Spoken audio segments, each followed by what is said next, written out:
Regresamos a la ciudad del ruido. Es un placer darle la bienvenida a la cabina de aire libre a nuestro invitado de honor, Walter Schmidt, icónico músico mexicano que ha sido parte crucial de la escena alternativa en la Ciudad de México. También nos acompaña Chema Novello. Walter, Chema, bienvenidos. Muchas gracias por acompañarnos. Hola, ¿qué tal? Muy buenas noches. Gracias por la invitación. Pues gracias por tenernos aquí. No, pues muchísimas gracias por estar aquí en nuestro primer programa de la Ciudad del Ruido. Para los que no conocen a Walter es un increíble totémico músico de aquí del DF, que ha estado en grupos como Size, Casino Shanghai, Decibel. También él como solista ha hecho muchas cosas. Hoy nos va a presentar algo. El jueves mismo acaban de presentar una reedición, ¿no? Del disco de Size. Sí, del álbum. Bueno, más que reedición, fue un disco que nunca había salido como tal. Este disco, el disco de Nadie puede vivir con un monstruo, lo grabamos y se iba a editar en 1984, pero por azares del destino, el disco nunca apareció en el formato que nosotros habíamos decidido, que habíamos hecho el diseño. La portada es un diseño de Illy Bleeding, que ya murió, y mío. Entonces, esta portada ya estaba hecha y toda la grabación ya estaba masterizada, y finalmente nunca salió el disco. Años después, otra compañía, Rock and Roll Circus, editó un CD donde venía toda la música que está incluida en este álbum. Entonces, realmente la música que viene en este álbum, en este vinil que acaba de ser editado por Cleopatra Records, es una parte de la música de Size, porque lo que puedes encontrar más frecuentemente, sobre todo en el Chopo y en lugares donde distribuyen este tipo de música, es el CD, que es como una recopilación que trae todo lo que hizo Size. Incluso la última edición que hizo BAM Records del Chopo, le agregué yo unos bonus tracks que son parte de un ensayo. Entonces está muy mal grabado y se oye realmente fatal, pero da una idea bastante aproximada de lo que era el grupo. Entonces por eso lo decidí poner. Oye, Walter, ¿y cómo llegó al Chopo tu música? ¿Tú sabes? ¿O ustedes la pusieron ahí? ¿O? Bueno, pues es que salió del Chopo casi, no precisamente, pero mira, ¿sabes? Desde el principio, el Chopo fue un lugar donde nos presentamos. Incluso parte de la leyenda o de las historias que se hicieron alrededor de Illy y de Size surgieron en el Chopo, porque fue precisamente en el Chopo, en un concierto en el Chopo, que Illy agarró una botella de vidrio y se cortó el pecho. Entonces, que sí estuvo medio salvaje la cosa, porque sí son unas buenas cortadas, que después hasta se arrepintió porque no se le quitaron las cicatrices. Pero la gente luego decía que en todos los conciertos se cortaba eso. No es cierto. La única vez que se cortó, él hacía a propósito. A lo mejor en otras sí sirvió de alguna otra manera, pero... ¿Y era para hacerle honor al bleeding o ya tenía el nombre? Yo creo que era parte de eso, ¿no? Sí, era parte de eso. O sea, un poco lo de Illy Bleeding, que era enfermito sangrante, algo así, ¿no? Sí, sí. Y pues tú empezaste aquí, o bueno, ustedes empezaron con una escena que era pues aquí en México absolutamente nueva, ¿no? A finales de los 70s y en los 80s. ¿O cómo llegaron ustedes a esa música? Bueno, lo que pasa es que, mira, siempre hemos sido muy contreras. Nos gusta ir en contra de lo que... ¿Cómo te diré? De lo que se espera del rock, de lo que se espera de un músico de rock, de todo eso. Entonces, siempre fue un poco ir a la contra y también hacer lo que se nos daba la gana, francamente, porque si te dedicas un poco a la música, te das cuenta de que si no eres una gran estrella que está patrocinada por una gran compañía o por algunas de las mafias musicales que manejan la industria en México, pues lo único que vas a lograr es o frustrarte y deprimirte, o simplemente tomártelo con cierta filosofía y hacer lo que tú quieres hacer y expresarte con las dificultades que te vas a enfrentar. Y había una analogía que a mí siempre me parecía muy interesante, como con Size en relación, por ejemplo, a Mood Records, que Daniel Miller, el fundador de Mood Records, decía que él había fundado esa disquera para realmente solo editar la música de Frank Tobi, de Fat Gadget. Y es muy interesante porque mi impresión es que Fat Gadget era absolutamente revolucionario para el sonido, para la síntesis, digo, en paralelo como con Human League o Throbbing Gristle, pero era algo todavía muy nuevo. Y la anécdota dice que Depeche Mode, siendo unos squinkles, están absolutamente locos con Fat Gadget. Iban a las tocadas y le hacían mixtapes en cassette, se los lanzaban y Fat Gadget los agarraba y los tiraba como los mandaba por un tubo. Y lo que cuenta un poco el mito es que ya en los 90, ya con Depeche Mode siendo el éxito internacional que era, invitan a Fat Gadget a que le abra una gira. A morir, ¿cierto? En un documental se murió después de eso. Y yo encontraba como una especie de paralelismo porque hay una entrevista interesante de Caifanes, por ejemplo, hablando de las grandes influencias que tuvieron antes de empezar las insólitas imágenes de Aurora, y la primera y única, digamos, figura que citan es Sais. Y yo no sé si tú crees que hay ese paralelismo, como que en ese sentido Sais fue el Fat Gadget, por decirlo mexicano, que una banda, digamos, la siguiente ola le voló la peluca, y que al final, digamos, en el ascenso hay piramidal, en el cambio de público y demás, quien se beneficiara, digamos, o se hiciera el mainstream de eso, sin que le quitara virtud, digamos, al sensei, fueran ellos. Bueno, hay algo parecido, pero a la vez no. Yo creo que la realidad de México es tan distinta a la realidad de que estás mencionando que no hay comparación, porque además sería ridículo querernos comparar con grupos que están en las ligas mayores, digamos. Quizás no tanto Fat Gadget, pero aún, simplemente por la distribución, por la producción, por todo eso. Entonces no creo que haya mucho paralelismo en ese sentido.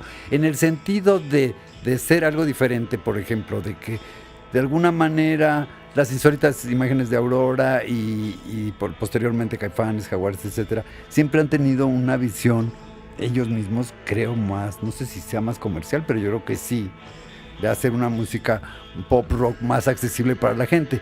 Y la idea de Sais nunca fue realmente hacer una cosa accesible para la gente. Sais jamás habría hecho, primero que nos hubiéramos muerto de hambre, que así ha sido, no nos hemos muerto de hambre, pero nunca hubiéramos hecho jamás ni de broma una Negra Tomasa, ¿no?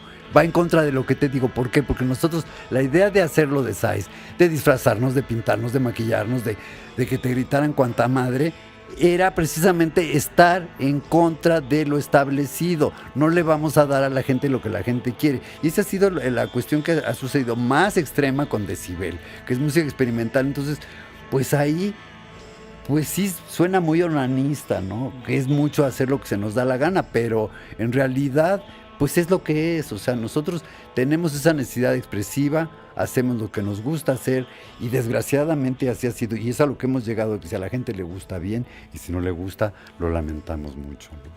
Y pues en ese mismo espíritu nos trajiste algo el día de hoy, ¿no? Vamos a poner el disco de Méliès, de Decibel. Sí, es algo suavecito, es música que hicimos para musicalizar unos cortos de Méliès, que fue comisionada por la Cineteca Nacional, y nos fue muy bien en las presentaciones. Quisiera yo mencionar que el día de ayer íbamos a hacer una presentación de esto en el Foro El Tejedor, pero se tuvo que cancelar porque hubo una serie de irregularidades de parte del foro. Entonces realmente nunca pudimos llegar a ponernos de acuerdo, y lo más lamentable es que no se le avisó a la gente, incluso gente que compró boletos. Entonces yo sí estoy apenado, les pido una disculpa, pero fue algo que estaba totalmente afuera de nuestras manos. Y bueno, ahora vamos a escuchar El Eclipse de Decibel, una de las bandas de Walter. Esto es de su disco Méliès. Están escuchando el 105.3, La Ciudad del Ruido. Seguimos.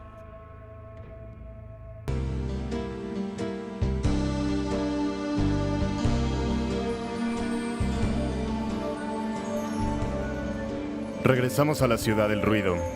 Continuamos con la entrevista con Walter Schmidt, el icónico músico mexicano, y Chema Novello.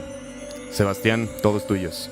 Bueno, quisiera presentarles a Chema, un muy buen amigo nuestro, fundador de una grandiosa disquera, Vale Vergas. De hecho, al rato tenemos a Soledad, antiguos batallantes de esa disquera, y que también es amigo de Walter, y él nos los presentó y lo trajo aquí al programa. Muchísimas gracias por estar aquí también, Chema, y Walter, muchísimas gracias. Bueno, gracias a ustedes. Y bueno, yo mencionaba que realmente estoy sorprendido del trabajo que están haciendo aquí, porque es gente joven, se siente un movimiento, una convicción por lo que están haciendo, un entusiasmo que a mí me lo transmiten, y me parece realmente maravilloso. Los quiero felicitar, porque realmente aquí está sucediendo algo. Muchísimas gracias, Walter, y pues qué bueno que estás aquí con nosotros. Encantado. Qué mejor que tenerte aquí con nosotros en nuestro primer Encantado. programa. Cuando quieran volvemos a sus órdenes. Pues sí es un deleite, un placer tenerte aquí, Walter, porque además creo que es, digamos, se cumple ahí, es como una especie de linaje chilango de un sonido muy particular, porque no es casualidad tampoco que Soledad nos acompaña. Yo pienso que entre Sais, Soledad y la banda de Sebastián Seistil hay como una equivalencia de forma, por decirlo muy cabalistamente. Y bueno, digamos, volviendo un poco al conversatorio, tenía yo pensado preguntarte un par de cosas que creo que también son dignas de la época, como en el, digamos, resucitando ciertas figuras, ciertos sonidos. Es muy interesante, por ejemplo, cómo el sonido del space rock básicamente vuelve, o el kraut rock. Perdón que te interrumpa, pero te quería mencionar algo al respecto. Tú hace rato decías de la influencia de Sais aparente sobre los Caifanes o sobre esto, ¿no? Y yo digo que no hay tal. ¿Por qué? Porque tú oyes la música de los Caifanes, oyes la música de los Jaguares y no encuentras nada que se le parezca a esto. En cambio, yo, por ejemplo, te puedo decir que lo que oí yo al principio del programa, yo sí encuentro cierta conexión con lo de Decibel, por ejemplo. Claro. Y obviamente más todavía con el crowd rock de Faust, de Can, claro, de todos estos grupos maravillosos que nos dejaron una música increíble. Entonces, a mí me parece padrísimo que sin querer, a lo mejor, obviamente ellos no se lo propusieron, pero sin querer yo siento que de alguna manera existe más, si no influencia, si una, diría yo, ¿cómo te diría? Como una equivalencia evolutiva, casi así, con estos grupos nuevos, con lo que hacía Decibel o lo que hace Decibel, que la relación que había entre las insólitas imágenes de Aurora y Sais era más del momento. Pero esto musicalmente yo creo que es más cerca de lo que nosotros hemos intentado hacer. Con igual un sobre par todo de hacer algo más original. Eso es lo que me gustó mucho. Claro. Había igual, no sé, no por darle, como no por necear, pero ¿no sientes que, por ejemplo, Juegos de Azar de Sais sí tiene como mucha, o sea, Caifanes sí tuvo que tener de algún lado la confianza para hacer como síntesis en español, que igual no sonara, qué sé yo, a Mecano? De repente, como en esos ejemplos siento que sí había ahí estaba El Diablo en el Cuerpo. El Diablo en el Cuerpo, para los que no saben, es una de las más icónicas canciones de Sais. Y volviendo, Walter, como a la conversación, tenía yo, digamos, tienes toda la razón que es un poco cartoon hacer como estos ejemplos del Imperio Británico y demás, pero también lo veo yo muy romántico porque, por otro lado, digo, ahora en la globalifilia es muy fácil pensar en, pues, que la gente tenga acceso a todas estas grandes bandas, que vuelva a oír a Neu, que esté clavado con la Düsseldorf, que se retome Spaceman 3 y demás. Pero yo creo que en esa época no era tan fácil, qué sé yo, tener en los 80 acceso a discos de Faust, o si los importaban, pues era un billete. Como que en ese sentido yo quería hacerte una pregunta, no traje la imagen, pero yo recuerdo en mi gran fanatismo a Sais una imagen que encontré alguna vez en Google, que era una nota de algún fanzine o revista de rock mexicano, donde les hacían una nota en una tocada y era una foto donde salían tú y Charlie Robledo y decía Sais, música de y para burgueses. ¿Tú dirías que en ese momento estaba muy dividido? Es decir, si tú tenías acceso a este tipo de música, si tenías afición por el synth pop o el new romantic o qué sé yo, ¿eras necesariamente un privilegiado? Bueno, es que ahorita hay dos cosas. Por un lado está el acceso así enorme que tenemos a través de internet a toda la música, sí. Pero también tienes que saber lo que vas a buscar, porque el que no sabe es como el que no ve. Si no sabes que existen estas cosas, tienes que investigar un poquito, tienes que haber visto algún documental, tienes que haber visto algo, saber algo, para poderte meter allá a bucear con el crowd rock o con cosas así. Entonces, tampoco eso es muy común, a pesar de que esté disponible toda esta música a través de internet. No, a mí me sorprende que la gente joven esté regresando a escuchar esas cosas. ¿A ti cómo te llegó en ese momento esa música? Pues es que era lo que estaba pasando en ese momento, ¿no? Era lo que estaba ocurriendo en ese momento. Y yo, como estaba dirigiendo la revista Sonido, tenía un programa de radio, todo esto. Entonces yo estaba muy metido con todas las disqueras. No es ahorita que nada más hay 3, que es Universal. Ni las mencionemos. Son 3. Lo demás son las independientes, que es como si no existieran.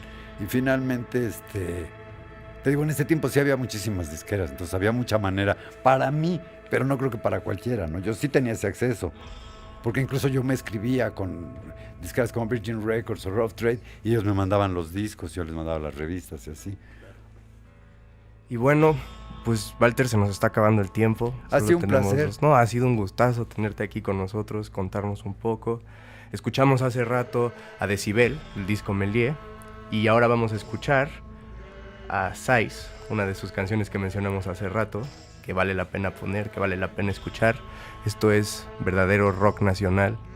Muchísimas gracias, Chema, muchísimas gracias, Walter, por estar aquí en nuestro Gracias primer por programa. invitarnos. Y pues vamos a escuchar El Diablo en el Cuerpo de Sais. Están en la Ciudad del Ruido en el 105.3. Sigan escuchando.